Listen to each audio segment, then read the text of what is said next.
I, 32M, and my ex-wife Kimberly, 31F, had been married for 5 years before everything fell apart. We first met during our junior year in college when we were paired for a group project. Kimberly was the smartest person in our class and I was immediately drawn to her ambition and intelligence. We started dating after the project ended and continued our relationship for 3 years before getting married. Kimberly came from a wealthy family and had always been career-focused. Her parents, especially her father, pushed her to prioritize her career over everything else. When we got married, we both agreed to wait before having kids. I respected her decision as I also wanted us to be financially stable before starting a family. We both worked hard in our respective fields. I was in software development while she worked in corporate finance. After 2 years of marriage, when we were both settled in our careers and had bought our dream house, we decided to try for a baby. Kimberly was excited about becoming a mother and we spent months preparing, reading parenting books, planning the nursery, and even discussing potential names. We tried for months but nothing happened. Initially, we weren't too worried as we knew these things take time. Kimberly tracked her cycle religiously and we made sure to try during her fertile window. After 6 months of trying with no success, Kimberly started getting anxious. One day, she came home from work saying her colleague had recommended a fertility specialist, Dr. Anderson, 45M. Her colleague had successfully conceived twins under his care and highly praised his expertise. We looked him up online and found great reviews about his practice. He seemed experienced and professional, so we decided to schedule a consultation. Dr. Anderson's clinic was one of the most expensive in the city, but we thought it would be worth it if it helped us have a baby. During our first meeting, he came across as very knowledgeable and compassionate. He listened to our concerns patiently and suggested running some comprehensive tests on both of us to identify any potential issues. The test results showed that I had normal sperm count and motility. However, Dr. Anderson said Kimberly had some hormonal imbalances that were affecting her fertility. He prescribed her several medications and told us to continue trying while monitoring her hormone levels regularly. Kimberly had to visit the clinic twice a week for blood tests and checkups. Months passed but we still couldn't conceive. Every negative pregnancy test hit Kimberly hard. She would cry for hours and I felt helpless seeing her in pain. Whenever I suggested maybe we should get a second opinion or try a different doctor, Kimberly would get extremely defensive. She would start screaming about how I was trying to blame her for our fertility issues and that Dr. Anderson was the only doctor who understood her condition properly. I started noticing changes in Kimberly's behavior about a year into our treatment. She began spending more time at the clinic for her appointments. Sometimes she would be gone for 3 to 4 hours for what she claimed were routine checkups. When I offered to accompany her to these appointments, she would make excuses saying it was just basic stuff and I shouldn't miss work. She also started paying more attention to her appearance before these appointments, doing her hair nicely, wearing makeup, and dressing up in her best outfits. I found this odd but convinced myself that maybe looking good helped her feel more confident during this difficult time. Kimberly also became very protective of her phone. She would take it with her everywhere, even to the bathroom. If I happened to walk by when she was texting, she would quickly lock her screen. She started working late more often and sometimes went out with work friends without inviting me along. When I expressed concern about these changes, she accused me of being controlling and said I was adding to her stress about our fertility issues. Last week, everything came crashing down. I was cleaning our home office as we were planning to convert it into a nursery if our next round of treatment was successful. While organizing the bookshelf, I found a leather-bound diary hidden behind some old college textbooks. I recognized it as Kimberly's diary. She used to write in it regularly during college, but I thought she had stopped years ago. I know reading someone's diary is wrong and invasive. I had never done it before in our relationship. But something about her recent behavior had been bothering me and I couldn't shake off the feeling that something was wrong. With shaking hands, I opened the diary to recent entries. What I read destroyed my world completely. Kimberly had been having an affair with Dr. Anderson for the past 3 years. It started during one of her checkups when he complimented her appearance and asked her out for coffee to discuss her treatment plan in detail. She wrote about how attractive she found him and how his maturity and success made her feel things she had never felt with me. The worst part was discovering that she had gotten pregnant twice during our marriage. Both times, she had aborted the pregnancies because she wasn't sure if they were mine or Dr. Anderson's. She wrote in detail about her guilt but also about how she couldn't bring herself to end her relationship with him. There were entries about how they would laugh about me during their meetings, how clueless I was about their affair and how I kept suggesting seeing other doctors without realizing why she wanted to stick with him. I felt physically sick reading these entries. The level of betrayal was beyond anything I could have imagined. Not only had she cheated on me for years, but she had also killed our potential children without even giving me a chance to be their father. All those times I had held her while she cried about not being able to conceive, she had actually terminated pregnancies behind my back. I photographed several pages of the diary as evidence before confronting Kimberly. When she came home that evening, I asked her directly about her relationship with Dr. Anderson. At first, she tried to deny everything, saying I was being paranoid. But when I showed her the photographs of her diary entries, she broke down completely. Through her tears, she admitted to everything, the affair, the abortions, all of it. She tried to justify her actions by saying she had felt lonely and insecure about our fertility struggles. She claimed Dr. Anderson had taken advantage of her vulnerable state, but her diary entries told a different story. She begged me not to leave her, promising to end things with Dr. Anderson and find a new doctor. She said we could start fresh and try for a baby again. I couldn't even look at her. I packed some clothes and essential items and left that night. I went to my brother Mike's, 35M, place as he lived nearby. When I told him everything, he was furious but not entirely surprised. He revealed that he had seen Kimberly and Dr. Anderson having lunch together at a restaurant few months ago, looking very intimate. He hadn't said anything because he wasn't sure about what he saw and didn't want to create problems in our marriage without concrete evidence. The next day, I contacted a divorce lawyer and filed for divorce. I also reported Dr. Anderson to the medical board for having an inappropriate relationship with his patient. Thanks to the diary entries I had photographed, I had solid proof of both Kimberly's infidelity and Dr. Anderson's unprofessional conduct. My lawyer assured me that given the circumstances, Kimberly wouldn't be entitled to any alimony. Kimberly's family has been calling me continuously, saying I destroyed their daughter's life and career by reporting Dr. Anderson. They said I should have handled this privately instead of making it public. But I don't care anymore. Both of them deserve whatever consequences come their way. I refuse to be quiet about their betrayal just to protect their reputations. Update 1. It's been 3 weeks since my original post, and the situation has gotten even more complicated than I could have imagined. The medical board's investigation into Dr. Anderson opened up a massive can of worms that nobody expected. After my report, 5 other women came forward with similar stories about his predatory behavior during fertility treatments. 2 of these women were married like Kimberly and had also terminated pregnancies that might have been his. One woman, Lisa, 38F, was particularly devastated as she had been trying for a baby for over 8 years. She revealed that Dr. Anderson had manipulated her into a physical relationship by claiming he could fast-track her fertility treatment. When she became pregnant and expressed doubts about the baby's paternity, he pressured her into getting an abortion, threatening to tell her husband about their affair. Another victim, Rachel, 29F, shared an even more disturbing story. She said Dr. Anderson had threatened to deliberately sabotage her fertility treatment if she didn't comply with his advances. He told her he could either help her become a mother or ensure she never had children. The choice was hers. She gave in to his demands out of desperation to have a baby. When she finally did get pregnant, she immediately switched doctors, too afraid to continue under his care. The medical board suspended Dr. Anderson's license immediately after these allegations came to light. The police got involved when they discovered evidence of medical malpractice and potential insurance fraud in his practice. They're currently investigating whether he falsified medical records or prescribed unnecessary treatments to keep patients coming back. Yesterday, Kimberly showed up at my workplace unannounced. She was a complete mess, crying, makeup smeared, hair disheveled. She caused such a scene that my colleagues had to call security.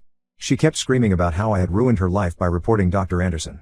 Apparently, she lost her job at the finance firm after the scandal became public. Dr. Anderson's wife had tracked her down at her workplace and confronted her in front of everyone, calling her a homewrecker and exposing their affair to all her colleagues. Kimberly's reputation in our professional circle is completely destroyed. Most of our mutual friends have cut ties with her after learning about the abortions. She blamed me for everything, saying I could have kept this private and gotten divorced quietly instead of involving the medical board. She seems more concerned about her reputation than the fact that she betrayed me or that Dr. Anderson was preying on vulnerable women. Through a mutual friend, I learned that Kimberly and Dr. Anderson had been making plans to leave their respective spouses and start a new life together. They had purchased property in Colorado under an LLC, planning to relocate there after getting divorces. But as soon as the investigation started, Dr. Anderson completely cut ties with Kimberly. He blocked her number and told her not to contact him again as he tried to save himself from the legal consequences. My brother Mike suggested I get a restraining order against Kimberly as she keeps showing up at places where I might be. Last week, she tried to ambush me at our local gym. The day before that, she was waiting outside my favorite coffee shop. It's like she's stalking me, trying to get me to talk to her. I've documented all these incidents on my lawyer's advice. Kimberly has been desperately trying to contact my parents too. She showed up at their house last Sunday, crying about how she's jobless and can't pay her rent. She asked them for money, claiming that since they had always treated her like a daughter, they should help her in this difficult time. My parents were horrified by her audacity and asked her to leave. They've blocked her number, but she keeps creating new email addresses to contact them. Her parents have also started harassing my family. Her father, who always acted so high and mighty about his daughter's career achievements, now calls my parents daily to guilt-trip them. He says we destroyed their daughter's reputation in society and owe it to them to help her financially until she finds another job. Her mother even tried to organize an intervention with our extended family members, claiming that I was being cruel by not giving Kimberly a second chance. The other day, I ran into Dr. Anderson's wife at the courthouse where I was meeting my lawyer. She approached me and apologized for not realizing what her husband was doing. She revealed that she had found similar journals in their home detailing his affairs with other patients over the years. She's filing for divorce and plans to testify against him if the case goes to court. She also mentioned that she had hired a private investigator who uncovered evidence that Dr. Anderson might have more victims who haven't come forward yet. The hardest part of all this is realizing how many lives Dr. Anderson and Kimberly destroyed with their selfish actions. Those women who came forward, their marriages, their dreams of having children, their trust in medical professionals, all shattered because of one man's predatory behavior and women like Kimberly who enabled him. Some of our mutual friends suggested that maybe Kimberly was also a victim of his manipulation, but her diary entries clearly showed she was a willing participant who enjoyed the thrill of their affair. I'm grateful that I found out the truth when I did, but some days the weight of everything feels overwhelming. My lawyer says the divorce proceedings are moving forward smoothly given the evidence we have, but Kimberly's constant attempts to contact me and play the victim are exhausting. I've started looking for jobs in other cities, thinking maybe a fresh start somewhere else would be best for my mental health. Update 2. 2 months have passed since my last update, and the investigation into Dr. Anderson has revealed even more disturbing details than anyone expected. The medical board's thorough review of his patient file showed that he had been deliberately giving false fertility diagnoses to keep patients coming back for unnecessary treatments. In Kimberly's case, they found that there was absolutely nothing wrong with her hormones. All those medications he prescribed, all those treatments we paid thousands for, they were completely unnecessary. The investigators found a pattern in his practice. He would typically target women from wealthy backgrounds or those with good insurance coverage. He would diagnose them with various fertility issues that were hard to disprove, then prescribe expensive treatments and medications. Many of these women, desperate to have children, never questioned his diagnoses or sought second opinions. Some of them went through years of unnecessary hormonal treatments that could have long-term health consequences. Kimberly tried to contact me through her lawyer last week. She claims she's struggling financially and unable to find employment due to all the publicity around the case. Apparently, whenever potential employers Google her name, they find news articles about the scandal. Her lawyer suggested that since I benefited from her high income during our marriage, I had some obligation to help her now. I simply blocked the lawyer's number. Then came another shocking revelation. Kimberly's lawyer mentioned that she's pregnant with Dr. Anderson's baby. The pregnancy apparently happened right before the scandal broke. But now Dr. Anderson wants nothing to do with her or the baby. He denied being the father and blocked all contact with her. His lawyer sent her a cease and desist letter when she tried to contact him about the pregnancy. The man who supposedly loved her so much that she was willing to destroy our marriage for him has completely abandoned her. Dr. Anderson's wife's divorce was finalized last week. She got almost everything in the settlement due to his infidelity and pending criminal charges. She's been cooperating with the investigators and provided them with years' worth of financial records that showed how Dr. Anderson had been hiding his illegal income from unnecessary treatments. The police found offshore accounts where he had stashed millions of dollars scammed from his patients. The investigation also uncovered that Kimberly might have been more involved in Dr. Anderson's schemes than initially thought. Some of his former staff members came forward saying she helped him falsify insurance claims and medical records. She would use her financial expertise to advise him on hiding the money. There's a possibility she might face criminal charges herself for being complicit in his fraud. My parents heard from Kimberly's sister Emily that Kimberly was hospitalized last week after experiencing severe complications with her pregnancy. She had a miscarriage and needed emergency surgery. Her parents immediately blamed me for her condition, saying the stress I caused by exposing their affair led to this. Emily had the audacity to suggest that I should visit Kimberly in the hospital to show support during this difficult time. I declined. It's strange, but I felt nothing when I heard about her miscarriage. A year ago, the thought of Kimberly losing a baby would have devastated me. I would have rushed to be by her side. But now, after everything she did, after learning about all the pregnancies she terminated without even telling me, I can't bring myself to care. Her parents called me heartless for not showing any sympathy, but I reminded them about the 2 babies she aborted that might have been mine. Dr. Anderson is facing multiple lawsuits from his former patients. The medical board permanently revoked his license after finding evidence that he had been practicing medicine under the influence of cocaine. They found that he often performed procedures while high, putting his patients at serious risk. Some of his former nurses reported that Kimberly would sometimes bring him drugs, using her fertility appointments as cover. The district attorney is building a strong criminal case against him. The charges include medical malpractice, insurance fraud, drug possession, and sexual exploitation of patients. They're also investigating whether Kimberly and some of his other girlfriends could be charged as accomplices. The prosecutor warned that anyone who helped him commit these crimes would face consequences, regardless of their claims of being manipulated by him. I've stopped following the case closely as I want to move on with my life. But mutual friends keep updating me about new developments. They say Kimberly has become a shell of her former self. She's living in a small apartment paid for by her parents, as she can't afford rent anymore. Her once perfect life has completely fallen apart, and for the first time, she's facing real consequences for her actions. Update 3, it's been 7 months since everything happened, and life has taken many unexpected turns. The criminal trial against Dr. Anderson started last month, and it was even worse than anyone anticipated. He initially tried to plead not guilty, claiming all relationships were consensual and any medical decisions were made in good faith. However, when prosecutors presented evidence from his phone and computer, showing how he bragged to friends about manipulating vulnerable patients, he changed his plea to guilty. Dr. Anderson was sentenced to 5 years in prison in order to pay $2.8 million in restitution to his victims. The judge was particularly harsh in his sentencing remarks, calling him a predator who abused his position of trust to exploit women at their most vulnerable. Several of his victims gave impact statements during the trial, detailing how his actions destroyed their marriages and their dreams of having children. Kimberly was called as a witness but ended up invoking her Fifth Amendment rights to avoid self-incrimination. The prosecutor's office offered her a deal, immunity in exchange for testimony against Dr. Anderson and information about other potential victims. She took the deal and revealed everything about their scheme. It turned out she had helped him launder money through fake companies and warned him whenever insurance companies started asking questions. After the trial, Kimberly moved back to her hometown 3 states away.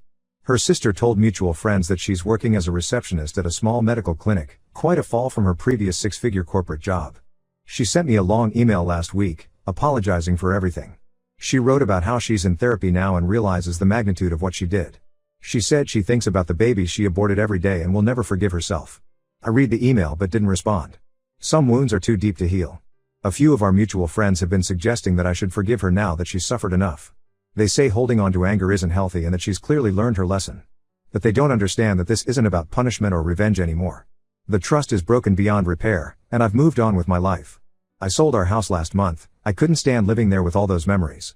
I kept seeing signs of her betrayal everywhere: the home office where I found her diary, the kitchen where we'd excitedly discussed baby names, the bedroom where she probably texted him while lying next to me.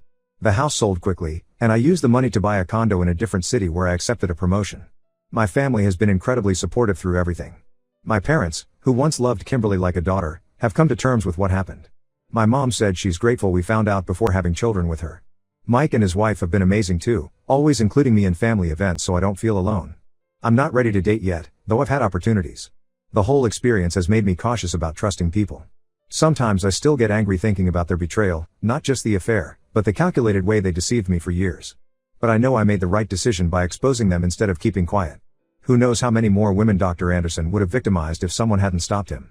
I've learned that sometimes the people closest to us can cause the most damage, but that doesn't mean we should stop living.